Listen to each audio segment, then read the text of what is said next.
Približno 20 ljubiteljic kvačkanja se vsaka 2 tedna srečuje v mestnem jedru in ustvarja. 3. leto pa so tam pripravile festival ročnih del. To je poklon vsem ročnim delom, ki je seveda del naše nesnovne dediščine. Ob vsaki taki tržnici naredimo tudi eno razstavo, ki jo tle v ozadju vidimo naših del. In letos je to poklon poletju.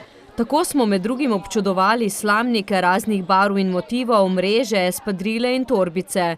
Kvačkanje je v zadnjem času postalo zelo priljubljeno oziroma se vrača. Kot pravijo članice kluba, je izjemno blagodejno in ima terapevtske učinke.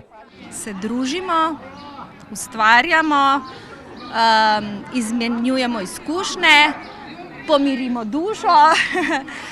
Ni vedno tema ročno delo, tudi kaj drugega je.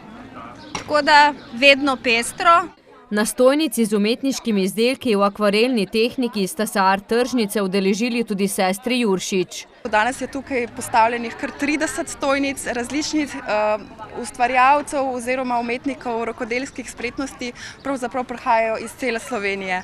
Tako da sem na kvačkarce res nadvse ponosna. Njihova ročna dela pa so požela veliko zanimanja mimoidočih.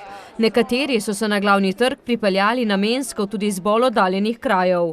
Tole sem se zapičila za hčerkico, sicer je že kar velika, no, na vozičku pa bi tako lepo prišlo čez. Ona ima pa 20 let in ima kavbojke in ima take modre majčke, ampak gospa ne da. Ali sta se potem le dogovorili za nakup, ne vemo. Vsekakor pa ni v ospredju art tržnice prodaja, ampak predstavitev umetnin, ki nastanejo izpod pridnih in veščih rok.